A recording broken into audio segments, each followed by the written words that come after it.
You can't go on anyone else's trip. You can only go on your own trip until you find out it's all our trip. And when we get home, we all get back with great tales of trips, except we all took the trip together.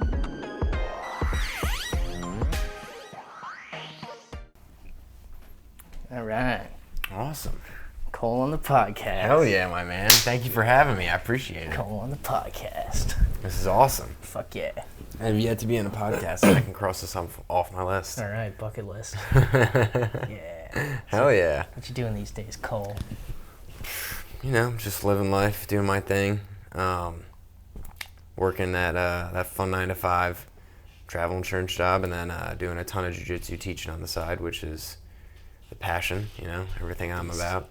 I'm just trying to, you know, have fun doing that while I can, and then at one point make that the main grind, you know. Fuck yeah. Maybe Goals, baby. Yeah, absolutely. Trying to like do my own thing, passion, you know, like kind of related that to like, I was like, man, what do I want to do with my life, you know? Like I totally wasn't sure, and I was like, you know what, you want to put like something together with like helping people, kind of making a difference, and then like being happy at the same time, you know what I mean? So kind of like putting that all together, I was like, wow, what can I do, and what do I do that encompasses all those things? And like, you know, you do certain things, and I was just like, man, I love doing jiu-jitsu. This is so much fun. I have a blast doing this every single day. Like, there's nothing about this that I get upset about, ever makes me like, you know, I'm like stressed out about or stressed over or anything like that. And I just was like, yeah, just got into teaching, and now I teach all the morning classes over at the gym that I help out at over at Garden State in Red Bank. Okay. Awesome. So I'll get up at like 4:30 most days and zip on over there, teach till like 8 o'clock, teach a couple classes, have like an open mat where everybody's training and stuff, and like it's awesome, you know, doing all that stuff, because you're helping people learn different things. Yep. And, you know, just making them like realize like, wow, like when something like clicks for somebody, it's like, wow, thanks, man. Like they get that smile on their face, and you're like, you got it, man. Like just they learned something new, you made their entire day, and like I was like, wow, this is like something I want to do for the rest of my life. Like something I can do, you know, and whether that's like just traveling and teaching and kind of going about it like that, or at one point trying to own my own gym, you know, not totally sure, but you know, just having the goal of like trying to teach as much as I can and teach every day. I think that's kind of where I'm trying my best, you know what I mean? Fuck yeah. So as long as I'm just on my grind, doing as much as I can, having a good time, you know, making a difference in other people's lives, and that's what it's about, you know what I mean? I do know what you mean. Yeah, I know you know what I mean. I do For know sure. Yeah, it's funny when you start like setting an intention to like do something good, how like easily shit just starts falling into place, and you just find what you do, you know? Yeah, absolutely. Especially like what you said with intentions, like you just gotta, you know, have an intention, like speak it out loud, say it in your mind, and, you know, have some sort of, you know, some sort of drive. Like, actually go for it. Yeah, you know? Exactly. And you can't just like, you know, like there's merit to like being patient, like sitting and waiting for some things. But like if you want something in your life, like, you know, you got to go out and do it. You got to go out and have it and take it, and, you know, make yourself an energetic force that like is attracting what you want. A positive force. Yeah, man. Yeah. For real. That could not be more true. Yeah. I love that stuff. I'm all about like reaffirming positivity, like, you know, even when you got a million things going on, you know what I mean? Like I've like on top of like everything else that's like going on or whatever, I just got in an accident the other day in my car. I hit a deer, right? Oh, dude. Like worst bullshit in the world. Is your car good? Yeah, car's all good. Okay. Just in the shop and everything else doesn't matter. So, you know, I'm like, oh, this sucks, you know. But like, you know, that's why I have insurance. Got to pay a deductible, whatever it is, get it back. And I'm like, all right, whatever. And then my other car, I'm in the parking lot at work, and it just gets, like the whole back of it just gets smacked. No. And I walk outside, and someone's like, yo, who owns the Avalanche? And I was like, oh man, I'm like, again? I'm like, this is not even like 2 weeks. Oh. I'm like, this is wild. I'm Yeah, like, yeah. how is this happening to me? And I'm like, just got to be like, All right. like I just got to be positive about this. Yeah, And yeah. like, there's nothing I can do. Yeah. And like me being upset or like frustrated or pissed off isn't gonna make this any better. No. I just got to try and fix it. Yep. Make it better on my own. You know, you want to fix the car, you pay for it. You know, you got to do what you got to do. Yep. But like me being upset or like pissed over like circumstances I can't control isn't gonna help the situation. No. You know, it's not gonna make my life any better. No. Like, No. it's not gonna make the people around me want to be around me. No. So Yeah, I've been learning those lessons like the super hard way, too, and especially being like freelance, like working Yeah. hard, not working for a company where you like have a job and Right. you're just like towing the line of not getting fired. But it's like, no, it's like, how much do I want to be hired, right? So now there's like financial consequences to my actions, and that'll whip you into shape like quick. Oh, yeah. And basically, what I've come to the conclusion of is I'm like, there's almost no situation, and production is like 100% fucking chaos. Like there's always something missing. Like there's always something that doesn't work when you want it to, like need it to work, want it to work, right? Like there's always problems that you have to solve. And like at first I would just get so pissed, but then I'm just like, no, like this is the way it is. Like life comes with problems that need to be solved, and there's almost no circumstance in which you need to freak out. Right. Like even in the craziest and I'm like, now I just get to that place where I'm just like, okay, like first step, don't freak out. Okay, now what do we do next? And then How do I go about solving the problem? Yep. And yeah, before it just feels like you fucking like getting pissed off is like feels like the right thing to do when you don't know what to do sometimes. You know? Yeah, it's aggravating. Yeah, but like it isn't. And then you go, once you decide that, then you just go from there, and then solutions find you. Yeah. And it's so much fucking easier. Yeah, 100%. Just like you said, like that switch of mentality. Yeah. Like you're the one that controls your mental state. Yeah. Like you don't have to let anybody else in. You have to let anything else in. Yeah. You know, if you're gonna let like 5 seconds of the day ruin your entire day. Yep. Or your entire week, like Yep. what does that say about like what you can handle? Like, Dude, what you should be able to handle in life. Exactly. What you should be able to handle, and like what responsibilities you should be given. You know what I mean? Yeah, Stuff like exactly. that. And just even like little stuff. People are just like, people are people. Like, you know Ram Dass, right? Yeah. It's just like once you start to look at people like trees, like, you know, you don't go to a forest and like judge every fucking tree. Yeah, You know, but exactly. like once people come into your life, it gets a little bit more sticky. Like, oh, that guy. But when you could just look at people like, oh, wow, like this dude's really kind of a pathological liar. Yeah. And you're just Like, noticing their differences. Like, okay, that is what it is, and I just have to do with that what I can. Yeah. And not like try and convince them that they're lying, or like try to like tell, you know, convince them otherwise or whatever. Just be like, okay, take it with a grain of salt, and that dude is probably bullshitting me, but whatever. Yeah. Like what? Yeah, just go from there. As long as they're not like ruining your life or like they're being like malice in any way towards you, you're like, Yeah. who cares? Yeah. What? It's not gonna change my life. Yep. It's like I'm like I wake up every day. I'm like I'm the happiest person in the world. Yeah. It's like you wake up with that mentality every day, you're gonna be the happiest person in the world. Yep. And nothing's gonna change that. Again, there's obstacles and speed bumps along the way and everything, and they might get in your way, you know, get you down a little bit. But like as long as you have that mentality, like you're gonna surpassing everybody else. Right. You know, you're able to handle the toughest responsibilities, Yep. the toughest speed bumps or obstacles that get in your way. Like, Yeah. So I was working with this dude this weekend at one of the graduation things, and like he was cool, but it was just like one of those guys that seemed like he took the first opportunity to like fucking snap at me when he could. And so like right when the show started, it was like, there was all this like movement on stage, and he wanted like a podium shot, and I was like working the robotic cameras, and he was the one calling the show.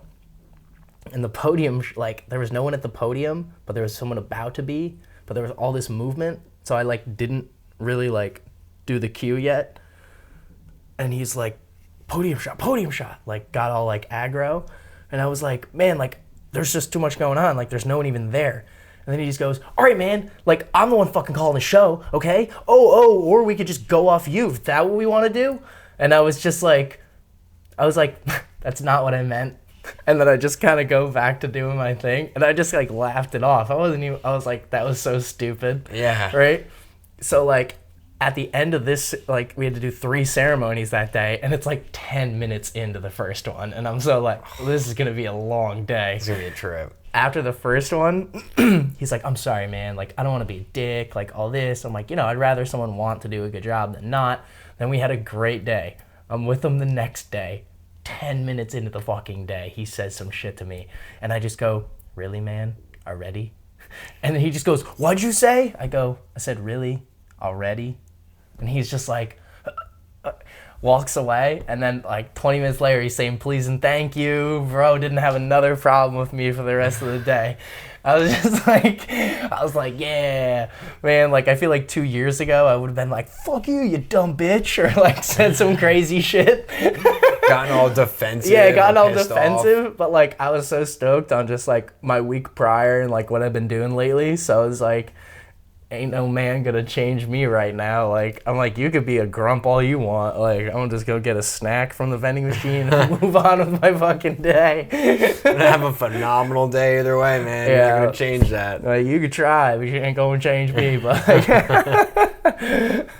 but no, just getting to that point, like within the past year, where I like kind of can stay cool in those situations, because I'll introduce, this is Cole Allem, and I've known Cole for like maybe like 14 years now, maybe something like that. 14, 15 years. Yeah, long time.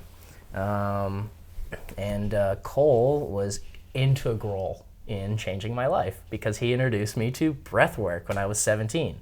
And breathwork was one of those things that brought me to that next step of seeing possibilities and like going, behind yourself to kind of see yourself a little bit better and like seeing things in a different light, new perspective and stuff like that. Cole's the one that introduced me. So thank you, Cole Allem. Of course, man. And that was, but you knew me back in the day when I was just like fired up young little fucking kid. I was just like so fucking angry. Yeah, and we were just, all like that, man. You know Yeah. what I mean? Yep. Didn't know what was going on. Thought we knew everything in high Yep. school. Everything else didn't matter. Thought we had it all figured out. All figured out. And then you get to that point, you're like, man, not only do I not have it all figured out, but I don't know anything. Yeah, you're like, I don't know shit, actually.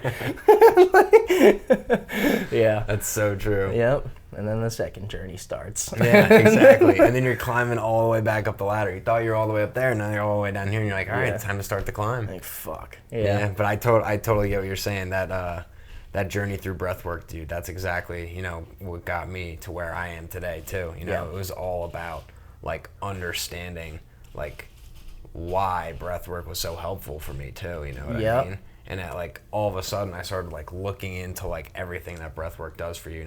Boost your immune system by like using like eustress. Like now in my life now I learned like, oh, eustress, what's that? Like, What is that? Good. So eustress is like basically the stress that your body goes under when you're doing difficult breath work or like forceful breath work. Okay. So it's like a good type of stress. Yeah. So your body's like more receptive and like understanding of all different types of stress. Yeah. That can, So it's like you put yourself in a more malleable state. exactly. Yeah. Yeah. And That's you're cool. like basically like fortifying like your body and your mind when you're Yep. thinking about that stuff and Yep. doing all of that stuff in real time and making yourself more able to, like you said, like that guy's being a jerk to you, you're like, I don't care. I'm like, Yeah.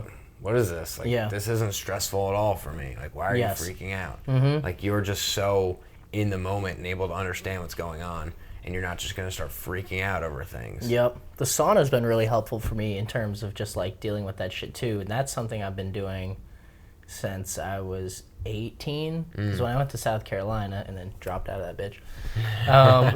Nice. The building that I ended up living in freshman year, because I didn't live on campus. They like over admitted the freshman class, right? So they just bought out one of these apartment buildings and just put a bunch of people in it. And the apartment had a sauna. and I was the only one that fucking used it. That's like baller. because you had to go to the front desk to get the key, and they would be like, "You're the only person that ever comes to get the key." That's amazing, right? Like personal sauna. So it was literally just like my jam, right? No one ever had it. Like, yeah, it was great, and it was before it was like a big craze too. It was like when Joe Rogan first started having like Dr. Rhonda Patrick and people like talking about sleep science and saunas and like all that stuff. I was like, oh, sick. I like have one of those right there. So starting to use that and just, I would always be like, because it would get hot in South Carolina and I would use it in the summer. People are like, why do you fucking use it in the summer? I'm like, because if you can withstand 250 degrees, then 95 degrees ain't shit. Yeah. Like your body's not going to get exhausted in 95 degrees if you're mentally prepared for 250, and shit like that. So, or 220 or whatever. Yeah. But like, absolutely. So that was like, the idea at first, like physically, but then kind of starting on, how beneficial it was just like mentally and going like with that, and then starting obviously doing the breath work in the sauna and doing the Wim Hof in the sauna. And that's phenomenal. That was like, and even it's funny because I usually like, and you're probably like a similar way. I don't know if you want to talk about, you don't have to admit to anything, but I love mushrooms. And like, like that was integral also in kind of like breaking those chains. So when I started doing like the Wim Hof in the sauna, I was like, oh shit, like you can get like fucked up, like you get fucked up on mushrooms. Yeah. I was like, I'm getting really fucking start getting stoned. like a psychedelic trip going on. And like I've had some of the most vivid psychedelic experiences sober. Just like in a sauna. Just That's like awesome. Fucking like laid out, right? Just like in that. Right there with you. Yep. 100%. And like you said, like I used to love mushrooms, acid, all sorts of psychedelics, especially in college. And like at one point, like way too much. Yeah. But then like again, like started doing breath work and like realized, at one point I was like, wow, it was like such a forceful presence that I was like, wow, I can like seriously feel this in my body. And it's weird because you're like, it's already in you. Yeah. You're like, you don't have to take an external chemical to feel these things. Yeah, like, exactly. It's in me already somehow, Yeah. And that's when you kind of understand like when people are like, oh, mushrooms is a key, like acid is a key that like unlocks you, which is like, oh yeah, unlocks your brain or whatever when you first hear it. But then when you start doing things that unlock your brain that aren't considered drugs, it's like, oh, I kind of fucking see what that means now. Yeah. But, yeah, no, absolutely. And you're like, in that sense, like you're unlocking your ability to like understand your full potential as like a human being. Yep. You're able to understand like what you can withstand and what you can understand about yourself. Yep. Like I've done like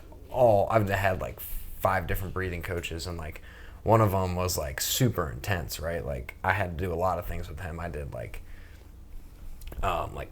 hardcore fasting, psychedelic breathing, and like with the psychedelic breathing, like we would get so into it, and like I would just get like so wrapped up in it that like it would like I would be doing it for like 30-45 minutes and then just like pass out. Like right in my backyard, just like out for like 5-10 minutes. And I wouldn't even like, I would wake up and I'd like wake up in like the most euphoric state of mind. And I was like, oh my God. Like I just like worked out for like a whole week and then like recovered all in one. And I was like, wow, I feel like the king of the world right now. I feel amazing. And I would just get up and be like, it doesn't feel like I just got knocked out or that I just passed out. Dude, it was wild. One time I passed out in my shower and I'm pretty sure I hit my head. Oh. and it was before like I realized that you like completely like, so every time it was when I was like, when we were going to shore. So it was like before school one day. Oh man. I had this whole experience before school, right? Because I would do breathing in bed, but I didn't realize that like your body, like you were literally only in your brain, that your muscles like turned off, and your body like basically went into like a completely neutral state where like your muscles don't hold you up anymore. Right. So I had only done it laying down. And then so, I was doing like and then I was just doing my thing. And I had been doing it so often. Another thing is the more often you do it, the easier it is to get into those states. And so then I could just do it within like 15 or 20 breaths in the shower. And I took a really fucking deep one and squeezed to my head. And next thing I know, I woke up on the floor of my shower and I was like, oh man. I was like, whoa. What was crazy is I didn't even like, I got up and I was just like, oh yeah, I hit my head. And I was like, okay, that was interesting. But the whole time I was passed out, I wasn't like hurt, Right. And I didn't feel like I just got like knocked out or anything. I felt totally fine. I did feel like a bump on my head. So I was like, I totally fucking You rocked. woke up with that I hurt. rocked myself. But like, I was like, was I out for like 5 minutes? Because I had this whole experience. Yeah. And I literally don't even remember falling or anything. I just left my body and just woke up on the floor of the shower. I vividly remember just like opening my eyes like, You're just like, wait, where am I? Why is this happening to me? I was like, holy shit, that was Like, nuts. then you're like, ow, that kind of hurts right there. yeah. Put 2 and 2 together. Yeah. But so that was a good one. But yeah, being a little more careful with that. And like, yeah, I would try and do that stuff like either just like sitting down or like where I'm like in like a backyard where like I'm in grass or like I'm on carpet and stuff like that. Or like, like where I'm at the jiu-jitsu gym and I'm on the mat. So like if I'm like passing out, like standing up or falling down or anything like that, I'm falling and like not hurting myself because like I've been knocked out like and that like you wake up after you get rocked and you're like you just like you're like I don't want to wake up right now. Can I just stay asleep for like another 2 hours? Like, But very similar in the sense of like also getting like choked out or like put out in that way where like you don't wake up like where you're hurt, it's just a constriction of your blood flow and like the amount of oxygen that's allowed to reach your brain. So you're almost like forced backwards into this like sort of like breathing telepathy that your body's like not used to. So instead of undergoing the eustress that you're supposed to like enjoy, not thoroughly enjoy, but like helps your body adapt to those types of situations and like brings you into them like in more of like a calm, meaningful way. Like when you get put out, like I remember I got put out like I think 5 years ago, and I got like and it was like during an instruction, so somebody was like showing a choke and I was like listening to him do the instruction and everything, and I wanted to hear everything that he was doing. So all of a sudden I was like man, this is really tight. And I was like, but he's talking about making it tighter, so I got to keep listening. And then all of a sudden, like I woke up like 5 minutes later and they were like, dude, are you okay? And I like kind of like woke up and like freaked out a little bit, and they're like, relax. But like during that time, I like, the choke was like so sunk in and I had just let it run its course so deeply that I was able to stay out for so long, but it wasn't like a hindrance to me. And I was able to, undergo that experience because of all the breath work that I was doing. Yes, and it's not even like as dangerous as people would think because your body doesn't really need that much oxygen to survive. Right. Like when you train it to. Like when it's in a stress response state, then that's when it's dangerous. But if your body has already understood, because like, what's the longest that you've done a hold without air in your lungs? Right, so I've probably held my breath without air for I think my record is 6 minutes and 23 seconds. Nice. Mine's 3:45. Yeah, that's phenomenal. Yeah, and so like when you're in that, it's like really surprising that like when you do go to take that breath, it's not like, it's just like,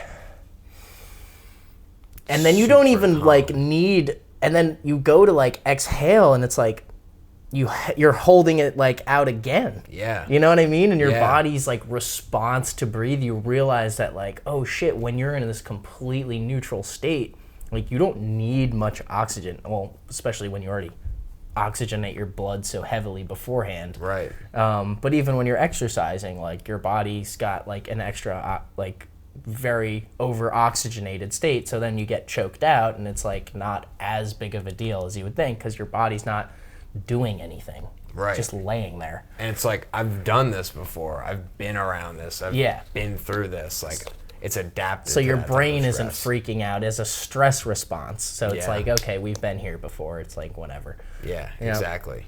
And like the whole experience for me was great too, because it was like the first time I was getting put out, and like I woke up and I was like, wow, that was like actually like going to sleep. And now I know why people call it going to sleep. Like I woke up and I was like, I remembered everything that I had thought about. Like I was on like a trip with my parents. Like I went to like a wedding. Like it was weird. I had thought of all these different things. I had seen myself at like a future job, and I was like, wow, like that's something I don't want to do. That's a person I don't want to be. But these were Whoa. aspects that were like Yeah. really cool for me to see. Yeah. And it like completely like changed a lot of my outlook on like different things. That's interesting. Like the whole like definition of saying got put to sleep. Like that's Yeah. interesting. I've never even thought of that. It was really cool because like and like that's what's really cool about, you know, like going to sleep and like trying to remember all your dreams and stuff. Mm-hmm. And that's why like a lot of people are pushing, you know, they get into that state where there's like that craze around fasting or not eating or drinking anything like 3 hours before you go to bed. It's just like easier for your body to not be digesting or like trying to recover. Working. Especially it's not doing anything with itself other than like just enjoying and like fully like being conscious and aware of the dream state that's going on up here. Yeah. So if your body is physically recovering from a workout, or you know you're digesting, it's all trying to figure out everything that's going on internally or externally. Yeah, here. it has to make decisions. Right, exactly. So when you're able to like go to bed and have like a relaxing, peaceful night or sleep, and you get into like that deep REM sleep, you're fully conscious about everything that's going on in your mind. And that deep REM sleep for like that middle end of that sleep of that like 7 to 9 hour window is when like those dreams are like hitting you, where you're like they're almost a reflection of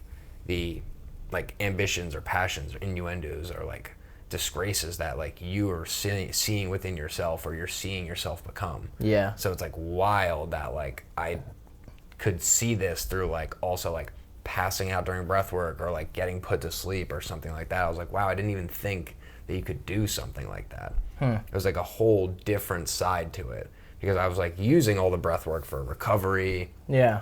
to help my physical body, Yeah. boost your immune system, make yourself feel better, you know, like all the great physical aspects. And then all of a sudden I was like, wow, I can use this and like use it to like help myself manifest what I want out of this life. Yeah. And Which that's is- like that next level. Yeah, that was Yep. like the click for me. I was like, I knew this was going to be good, and I Yeah. knew how to get there, and I knew what types of breathing I was going to have to use to make that like leap Yeah. into that type of space. Yep. Which is good. And like you're saying, you know, like when you're holding your breath with no air in it, that's super key. Yeah. You know what I mean? Because Yeah. a lot of people are like, oh yeah, like they take a deep breath in and then they hold their breath. You know, and like that's not to say that that's not the right way and that's not what you want to be doing. There's always different ways to utilize breathing and breathing techniques, and like the way you can go about getting something out of breath work. But for me, it's more so about oxygenating your body and becoming CO2 tolerant. Yes. So yes, that CO2 tolerant, and then breaking those response reactions. Yes. Stress reactions, which then in turn break other stress reactions, like getting pissed off at people. Boom. Exactly. Hold on, we got to, this thing's got a record limit. I just have to restart. Okay. Oh, cool. Yeah, that's it. But yeah, you're exactly right. Like, once you start breaking those receptors that are like super attached to like your stress levels and like how you react from those stress levels, you're basically entering that state of like trying to force yourself to be calm and like understand your Yeah. body and like what it's doing while you're stressing out to like the max degree. Yeah. Like when I got that 6 minute 23 second hold, I was like, man, I remember this, because like I thought I was at like, and I don't look at my time, you know what I mean, when I'm doing it. I thought I was at like 3.5 minutes maybe.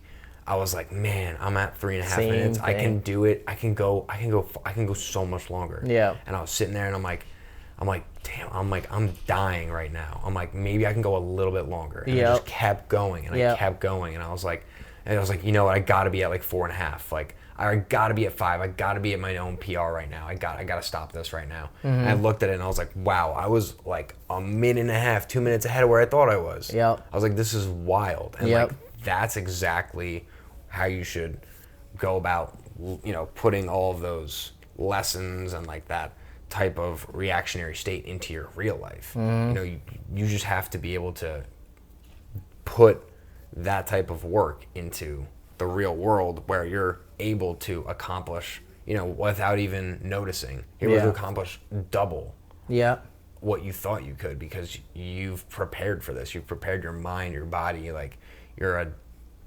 confident, composed person.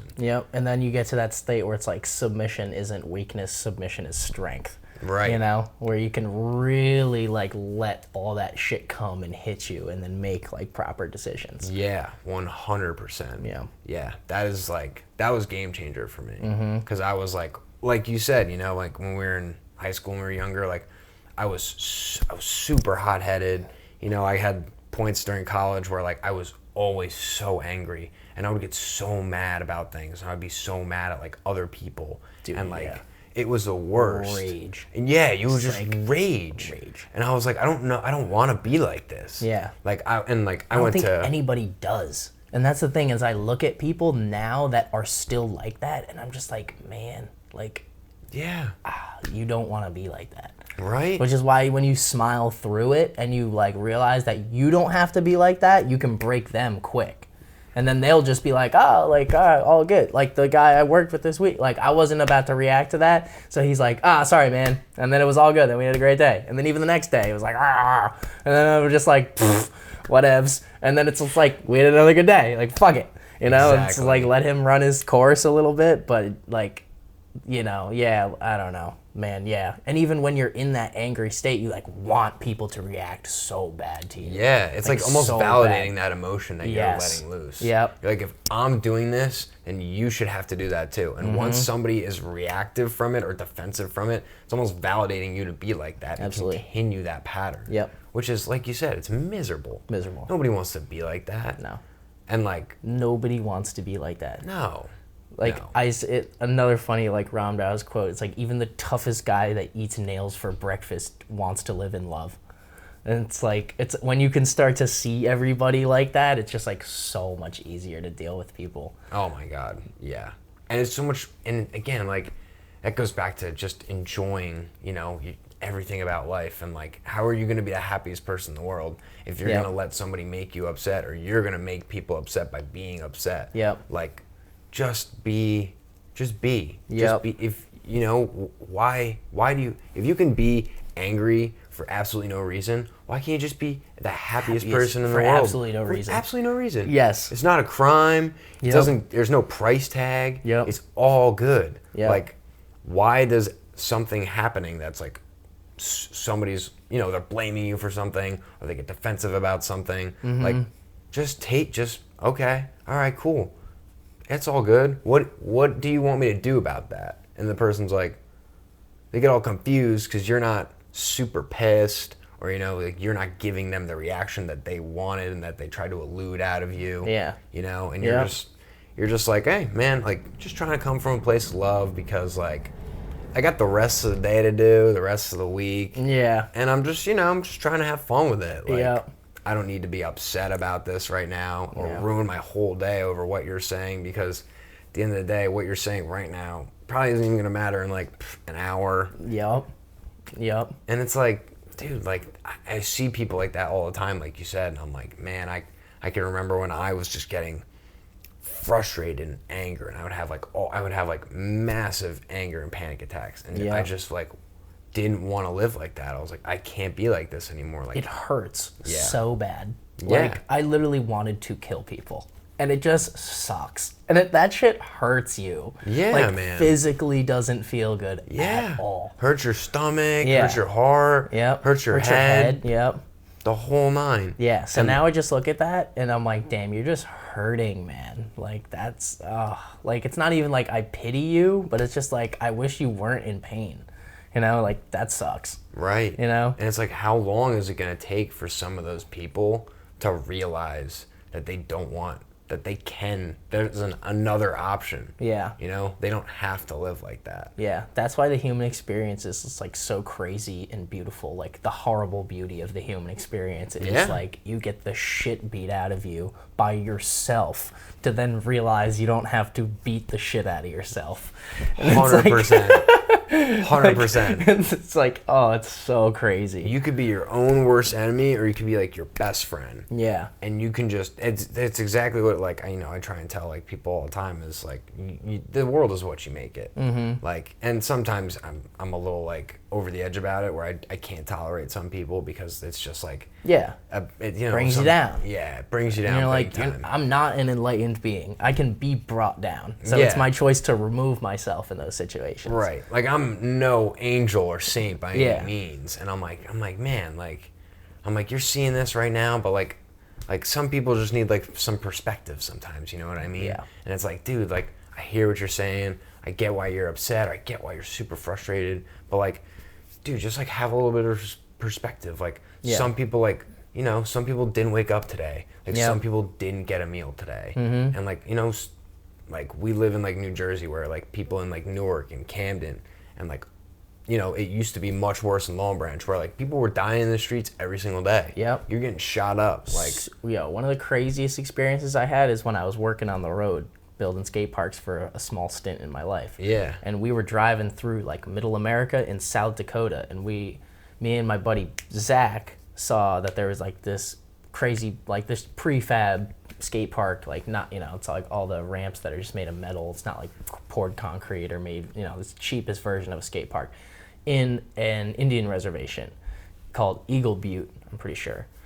And we showed up there, and dude, this kid Zach used to skate like SLS tour and shit. Like, he's on it, like stupid fucking good. So when he shows up to the skate park, kid just puts on a show, no matter if he's trying or not. So like the kid, like, there's a couple kids there that are like, oh my god, like, whatever. Homie's like talking to us like, what do you guys do? Like, build parks. He's like, whatever. One, like, we're like, he's like, do you guys want some weed? Like, asking us if we want his weed. I'm like, nah, we just came from Colorado, dog. Like, we're about to gas you up and give you a nug for the road. Like, he's like, I'm like, come on in my van and like smoke with us. That's all. And so like we get homie up in the van, and then I realized like when he turned his arm over, he must have had like 1,000 fucking cuts, like self-harm cuts. Wow. On his arm. And it's like, when you live in a town like that, man, like, there's no fucking way out. Like, you can't walk to the next town, bro. It's 100 degrees, and that's the desert. You know what I mean? Like, in the summer, it's like, and then you get to that next town, and then you're just a stranger, right? So it's like, if you don't have a car, if you don't have a vehicle, and even if you do, like, the thought of where do I go is like so much more daunting than being like on the Jersey Shore. Yeah. You know, and like living around suburbs in a city where we could like thrive and prosper. Like, dude, that kid, I swear to God, if we were like, yo, go kill that person right now and you can have my job, he probably would have done it, because that's how desperate people are. Right? It's like, that's wild. It's wild. Like, the kid couldn't believe that building skate parks was even a job, let alone that we did it, and then we're there. And he's just like, and I just like, that shit was heavy, like driving away from that town, because there's just like nothing you can do. You know what I mean? As just like a 22-year-old person with barely any money himself, and like, well, I'm just like, fuck, I wish we could take this kid with us. Yeah, but wish it's I could just help like, you. right? And it's just like, fuck, how many other people are living like that? Right? Just like so many other people. Yeah. Like, come to find out, like, he's telling us like they drop their kids off at the skate park, the parents just go fucking do drugs all day, like just get lit up, and like, he's like, yeah, I take care of some of the kids here because like their parents are just like doing heroin and shit. And, wow. Yeah, and just talking about it. That's wild. That's like, what happens. Yeah. That's what happens here. This is just how the town operates. Yeah. And he's like a janitor, and he was stoked to get that job because it's like a steady job. Wow. You know what I mean? And it's just like, damn, like that perspective, if some people really realize like what they had, you know? Yeah. And then when you do realize what you have, it's like, you know, it's hard not to wake up like this, like super stoked every fucking day. Yeah, 'Cause you're super just like, grateful, I won thankful. the fucking lottery. That like I have a job that pays me well and I can pay my bills and I can help other people and like do shit that's cool. Yeah. Like do shit that's actually cool. Like Yeah. it actually makes me happy. Like It's every like- day. It's like, wow, I get to do all this stuff, and you know what? If I don't, I can change it. Yeah. And like, I have all the power in the world. Yep. And I like, and like you said, like people on the, like so many people on the Jersey Shore, I'm like, dude, you have it so good. You have all the power in the world. So fucking good. Like, and like, not even, like, I know this all the time. I'm like, dude, I'm like this white Caucasian male that is at a steady 9-to-5 Yep. job that has phenomenal salary, phenomenal health benefits, Yeah. phenomenal paid time off. I get to wake up and utilize every single morning and night to exemplify my passion and do everything I want in the world. Like, Yep. I'm like, yeah, I'm like, I could be upset about like the little idiosyncrasies and like the not like certain parts of my jobs or certain things that happen, but like at the end of the day, I'm like, I went to high school, I went to college, like Yeah. I got everything in the world to be grateful for and everything underneath my feet to, you know, have a phenomenal life in front of me.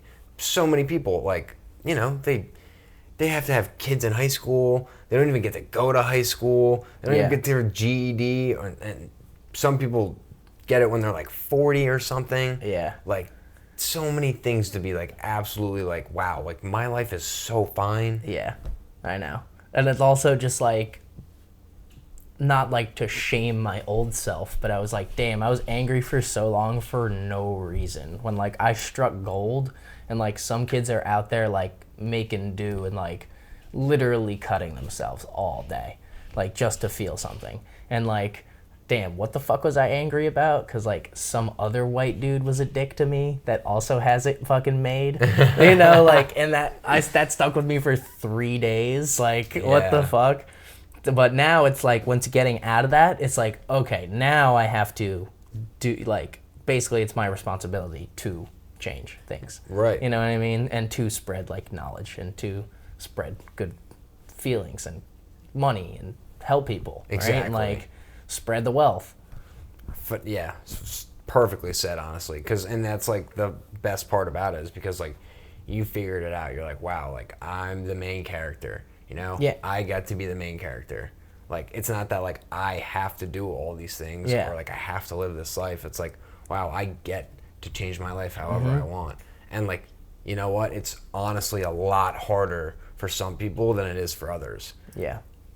And like it simply just is that way. Yep. But like if, you know, humans want to be happy and people want to be happy, you have to do what's going to make you happy and what's necessary. Yep.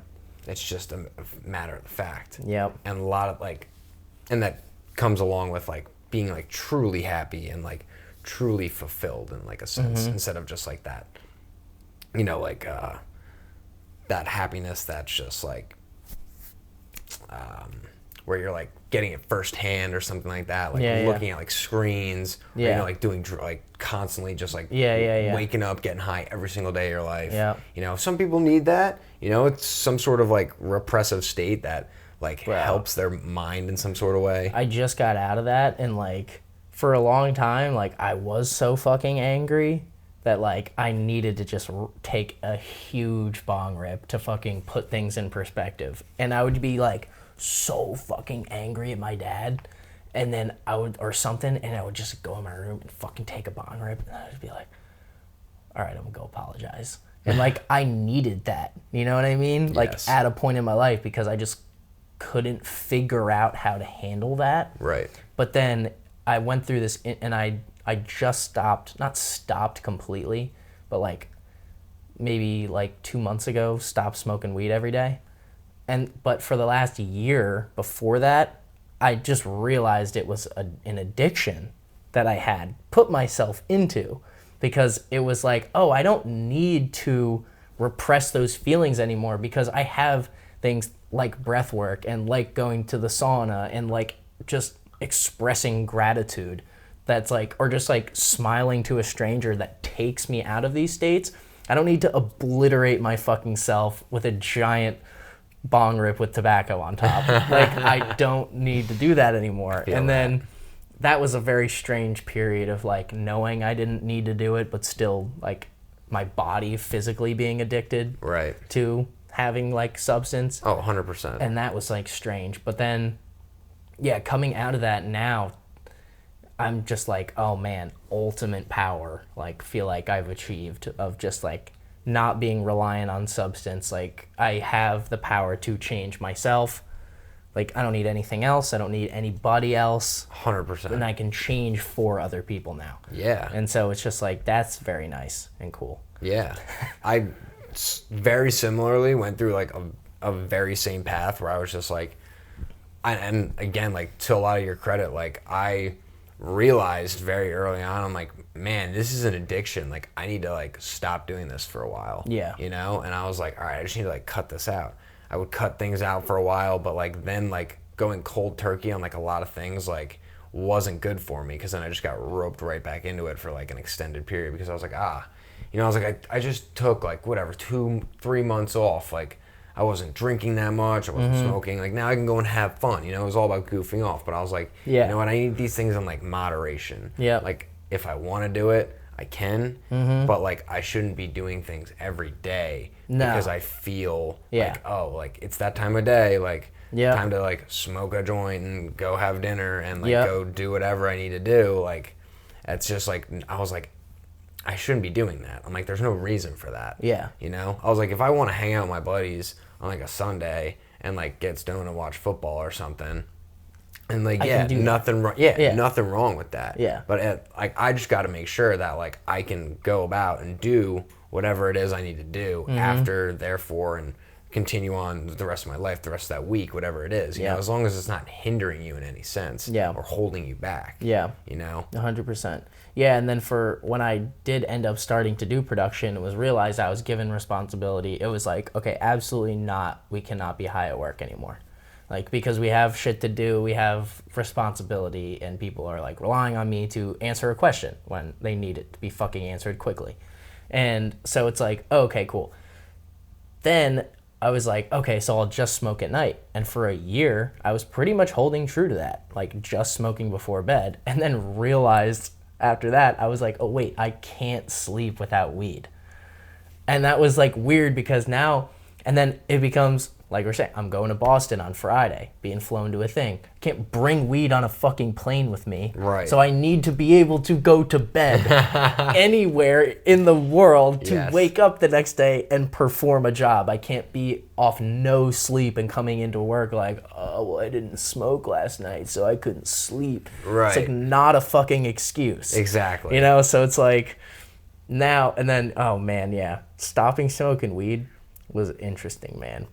It's good though, you know, like it's like, it's also like refreshing to a certain degree. Well, just the actual withdrawal was interesting. Yeah. Like, I had known, because I wasn't smoking during the day, so I'd wake up like a little groggy, but after I took a shower and ate, like, I'd be, you know, sober for the rest of the day, and like, I very much enjoyed not being high like during the day, and I don't even really want to be high around people that I haven't known for a long time anymore. Right. You know, and like that, but the actual like week of not like stopping smoking, and then I don't think I think I didn't sleep for over 72 hours. Really? Yeah, it was like over 3 days I didn't sleep, because my body was just so in shock and just so used to me like taking a huge bong rip and just passing out, and having that like trigger to say like, we're done. Right. And then not having that, my body like was just like, we're not done, like, and I'm like, no, we're done, like, go to sleep, and it's like, we're not done, because like, I'm not like giving it the trigger. Right. Bro, that was so strange. So I tried to quit once, like maybe in like September of like 2023 last year, and I couldn't do it, because after the 3 days, bro, I was like, I had work, and I was like, I need to fucking sleep, like, I have to go to bed.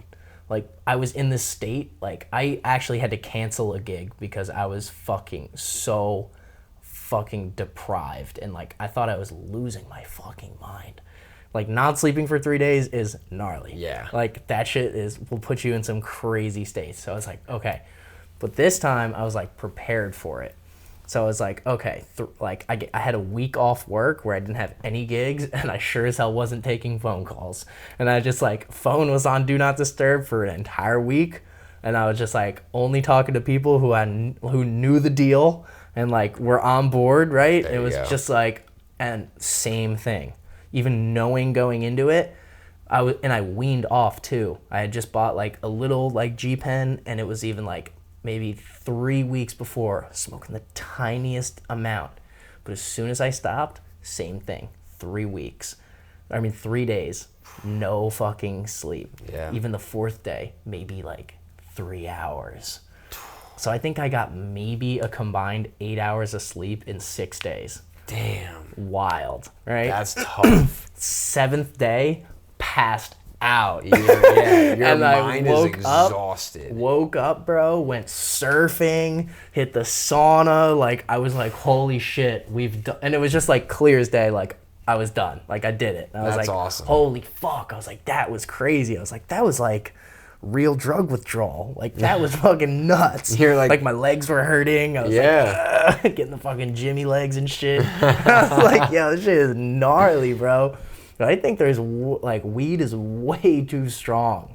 I think weed is way too fucking strong. Yeah, now. and that weed today is a lot different than it was like 20, 30 years ago. It's you know like what I mean? crazy, like 30% THC. Like, yo, what the fuck? Where are they even getting that shit? And everybody has that. Like, the THC distillate pens, all that shit's like 90 fucking percent. Yeah, man. Pure THC. You're taking so much into your body.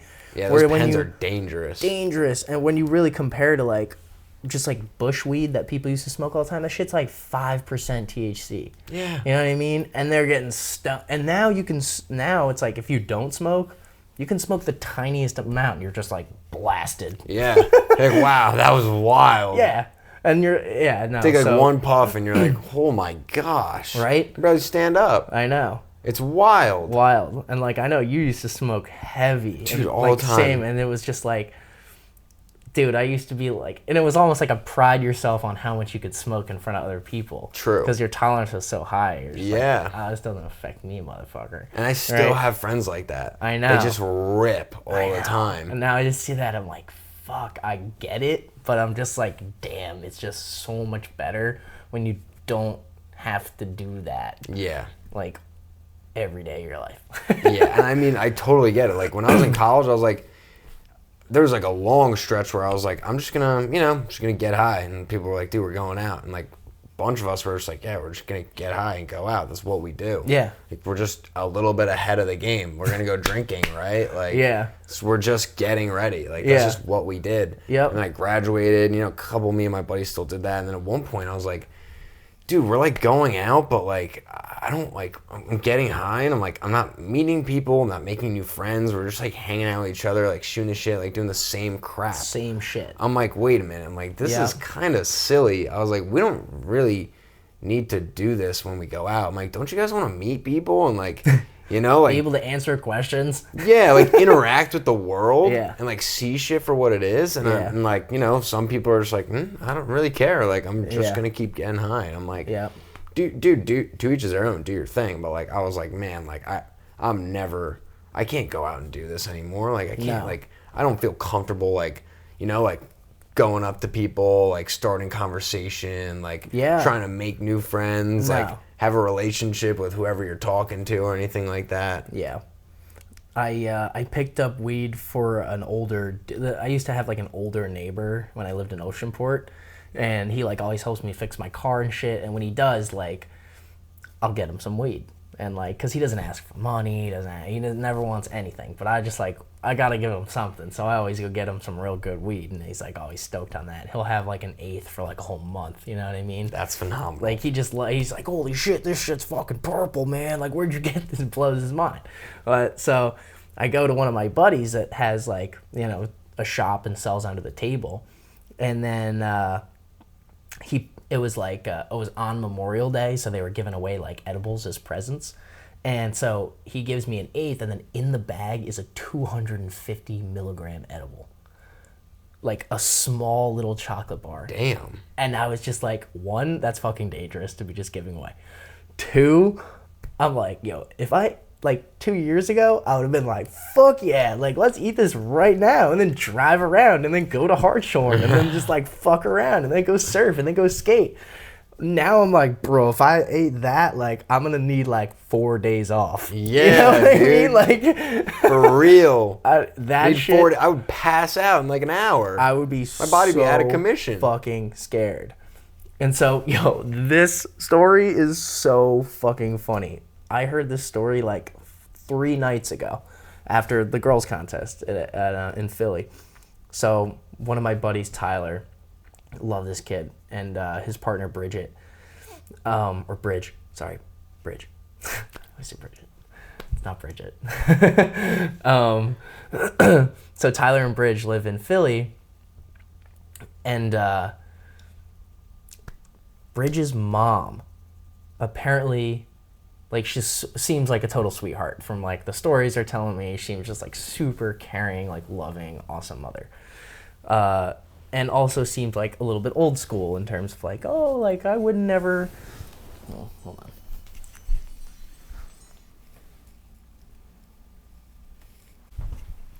Seems a little old school and like, you know, oh, I would never like smoke, when I wouldn't smoke weed. Oh no, I don't do drugs. I don't do, you know, whatever. Very like even by like straight edge, kind of nice, sweet, innocent. And so the way Bridge tells the story is she goes, my mom has apparently had weed twice in her life. Once when she went to Amsterdam when she was in her 20s, she smoked a joint, she got super high and said, never again. And second time was when someone in her Bible study group was talking about taking edibles. So she said, oh, that sounds interesting, taking them for sleep. So they send Bridge's mom to this candle shop that apparently sells edibles out of the back from some hippie that owns it. That's pretty wild. Right? The hippie gives her mom a bag of 200 milligram live rosin edibles. Her mom takes a whole one. Come to find out, the Bible study group failed to tell her that everybody else cuts them up into at least tenths. Oh my gosh. At least tenths. So she takes this 200 milligram live rosin edible and this is the second time she's ever had weed in her whole life, falls asleep for like 12 hours, and then says she spent the entire next day in an emotional blur, crying to the dog, calling people, telling them she loved them. Oh my gosh. Right? Like all of this shit, and she said it, and she goes, it was awful. Don't do it. Don't do it. The devil's lettuce. And so, she gave the bag of the rest of the edibles, because obviously she's never going to fucking do that again. She gave it to Bridge's brother. So Bridge's brother comes over and like is like, oh yeah, Tyler, like, do you want a couple of these? So Tyler takes 2 of them, you know, to put in the safe, and he's like, you know, maybe I'll cut up one of these in fourths and like have a good day. And then I was like, hey yo Ty, like, if you ever want to see the devil, like, I'm down to do it with you. I'll pop a whole one. Like, we'll see what Bridget's mom was up to. Because now I'm, like, not smoking weed, and I'm like, yo, I wonder what that experience is like. Oh, my gosh. Like, just being, like, not having any tolerance to weed, and then just popping a whole fucking edible like that. Dude. She probably felt so slow and, like, unable to be, like, at her peak for, like, 2 weeks. The crying to her dog part, bro, is, like, gold. Oh man, the whole next day I'm sure she was like, what's going on? She probably woke up like, yeah, like in a frenzy, in a freak out, but like unable to freak out. Yes. Just like, yeah, why can't I move? Yeah. Yep. Like, yeah. Why am I just staring at the ceiling? I'm freaking out. I can't even imagine that shit. No. Dude, like, that's... And then for a person, like, without any psychedelic experience, without any, like, THC experience, like, high dose or anything like that, like, man, that's fucking crazy. I can't even imagine that. That would be like I know. one of the wildest parts. Like, and again, like we were at a point where, you know, we kind of like ease into that stuff. Especially through high school, we were drinking all the time, smoking like all the time, like doing all that stuff throughout high school, getting into college, and like building that sort of tolerance almost. But like, I remember taking an edible of like 300 milligram merit and like it just knocking me out. Like I fell asleep and then woke up and was like, man, like I can't even like really use my body yet. Like I'm just gonna go back to sleep because like I can't even do it right now. No. I was like, this is wild. What's wild is like Joey Diaz takes like fucking 200 milligrams before he goes on stage. Oh like, my before God. he goes like on TV and shit. Bro, like the dude's crazy. He'll take like 600 milligrams for like his podcast that he does with Lee Syatt.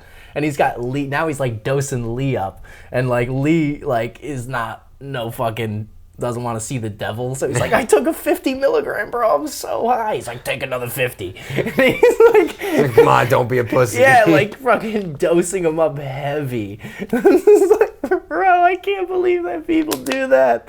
That's so wild. I don't know how you build your tolerance to that level either. You're just a sick fuck. That's the matter of the fact. Just never stop. You're just a super sick bastard. Oh my God, I can't even imagine. Right? And again, like that's why like I started to stop doing a lot of that stuff was day in and day out, was because I was like, I didn't feel like I was able to like be my, you know, highest self or like my fullest potential person. Yeah. You know, it wasn't like everybody at college. It was like almost like, you know, a lot of people are doing that stuff, and just like in my sort of experience, a lot of people around me were doing the same things. So I was like, man, like we're all kind of like on the same wave. Yeah, and it was acceptable to Yeah. be around people like that, and you'd be like, yeah, I'm on a fucking edible, and they'd be like, nice. Yeah, they'd be all about it. You Yeah, know what yeah. I mean? Like, oh, where'd you get one? Like, Yeah. blah, blah, blah. You Where'd have you another take one? it? Yeah, exactly. Like, let's go and party. Yeah. Like, that's what it was about. But, like, then you, like, start, like, getting a little bit older, and you're trying to meet other people, and, like... My friends like- now would be like, are you okay? They're like, why are you like this right now? What's going on? I'm Yeah. like, I just have to, like, even if it's like, it's just like anything now. I'm like if I can go out and like drink still and like have fun and do all that, but like I can't, like, I haven't taken psychedelics in probably a year. I haven't, you know, I can't go out and smoke or be around other people and smoke. Like if I ever I get really secondhand do, high now. Yeah, legit. I'll breathe in the smoke and I'll feel it. I'm like, oh, motherfucker. Yeah. Like I was at a Christmas party and like everybody was getting high and they're like, you want to get like, yeah, you want a puff? I'm like, no. I'm scared. I'm like, nah, dude, I'm good. And they're like, really? Like you're not gonna get high? I'm like, no, because then I can't, like, you know, we should hang out. We should like talk, relax, connect. Like that's what I want to do. So I'm like, yeah, no, it's all good. Yeah. And like, you know, at the end of the night, they're like, hey, you want one? I'm like, yeah, I'll take like a puff. And like, you know, I took one puff and I was like, damn, you know, I don't know if I should drive home. And they're like, what do you mean, dude? I'm like, I'm exhausted now. Right? Like, I don't know if that's the smartest decision. You're like, what if I get pulled over by a police officer? And like back in the day, we're like driving around smoking blunts and shit. I'm like, bro. oh my God. I know. Yeah, back when it was like super illegal to drive around and smoke blunts and shit. Yep. I know. Now I'm like, damn, we did all that shit when it was like uber illegal, and now I don't even do it anymore. I know. And it's legal. I'm like, I definitely didn't reap the benefits of this, man. No, not at all. No, but it is good. You know, I feel like I've found a lot of other people that have like made those transitional periods in their life, and they're like way happier now. Oh, yeah. You know what I mean? No, I'm way more stoked. I just Yeah. feel like my baseline level of happiness is just like at like a 7, where before it was at like maybe a 4 or 5. Yeah. And I had to like get happy. Yeah. You know? Now I just wake up stoked. 100%. Yeah, just like, fuck yeah, I'm awake. Yeah. And- And you feel like so much better the next day. So much better. My friend Cameron, Cameron was the one that fucking got me started smoking weed when we were 13, right? Like, Cameron was like the worst. Like, I mean, he's like one of my best friends, like, and my brother, but like, we were the worst fucking kids, and he was the worst influence on me. I get that. Like, and I wanted it. Like, I wanted to be badly influenced. So we were like two peas in a pod. But like, you know, he was the first person I ever got like shit-faced drunk with. Like, we were fucking like take a bottle of gin from the fucking supermarket and just like drink a lot of it. Like, when we were just like young. See you know what what I mean? happens. Yeah, so like that was like me and Cameron, right? So maybe Cameron's like fully sober. Like, he doesn't even care to like have a beer at the bar. He'll just stay sober. He'll go out to Bar A and just hang out sober. Really? Yeah, dude. Just like, he's Good for hilarious, him. right? He's hilarious. And so, I mean, yeah, super good for him that like, he doesn't even care at all. But there was a point where Cameron would just drink so much in the middle of just any given day and just be like, yeah, I'm gonna go fishing, and just like, yeah, I'm fucking hammered. And I was like, yo, what? Like, I couldn't even believe it. But the way he was described, like, we were talking on the phone a couple weeks ago, and he was like, when he tells people, and what we were talking about too, he's like, you know when like a parent has a kid and they wake up at like fucking 5 a.m, like bouncing off the walls and shit. He's like, yeah, that's what it's like to be sober every day. You know? Yes. He's like, I just wake up fucking fired up no matter what time it is. As long as I get enough sleep, I wake up and I'm fucking wired. Like, Yeah. let's go. You know, it doesn't matter what time it is. Because he does commercial tuna fishing, and so he's got to leave the dock at 3 a.m. Yeah. You know what I mean? So Absolutely. there's no room to be tired and miss shit when you're gonna go 100 miles offshore in your boat. Like, you got to be on your shit. Right. That's like, and that's also very like, it's not, you know, you're putting yourself at risk, right? So it's like, if you're drinking and shit, like being that far out, it's fucking dangerous. Yeah. For But real. but even just being like, yeah, like waking up at 3 a.m, being fired up, like working for 2 hours before you see the sunrise. Yeah. Right? And I'm not tired, you know? And it's like, You're ready to go. Describing that to people sometimes is just funny. Like, just don't get it. It's just like, sober, man. Yeah. Yeah. Absolutely. Just stoked on it. That's what kind of like also helped me like kind of like nullify a lot of those things, because like you said, Yeah. like I would do like a lot, you know, I would just get high at night for a while. Like I was on the same grind. I was like, yeah, I'll just do it after my responsibilities. Yep. But then I started like, you know, teaching like in the morning once a week, or like getting up and like wanting to go work out, or like going to do something, or like going to get the groceries early in the morning.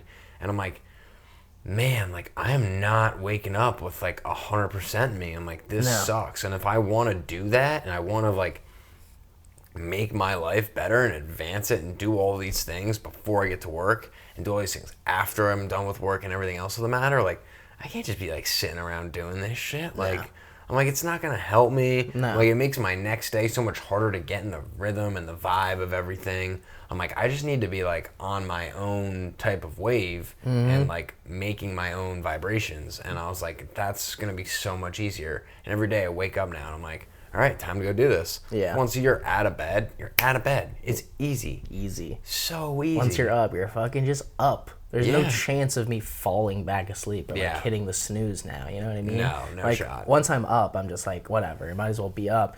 Even if it's 4:45 in the morning, I'm like, fuck it. I guess I'll just go jump in the ocean. And like, I live in Belmar now, a couple blocks from the beach. Nice. So just like been jumping in the ocean a bunch. So it's just like, yeah, all right, I guess I'll just fire myself up with like a good activity. Just go take a dip in the ocean, watch the sunrise, you know, just like be stoked. That's awesome. Make breakfast, and then just like by the time I'm done with that, it's like 8 o'clock, and then I'm like, all right, I guess it's like a reasonable hour to start doing like some work or some editing or some whatever I gotta do, and then just go from there.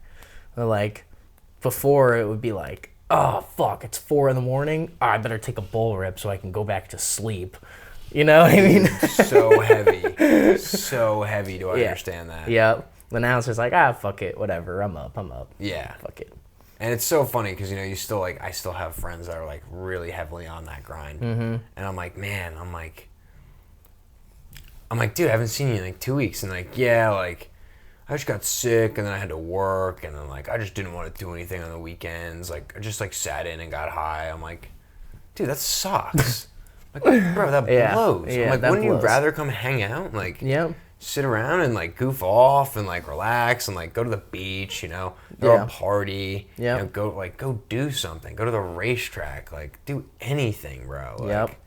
so much more fun. Like, so let's just go work out. Like, go work out of your funk. Like, Seriously, yeah. Literally go work out. yeah. Yeah, work out of what you're feeling. Exactly. That's so dude. funny. Yeah. Fuck yeah.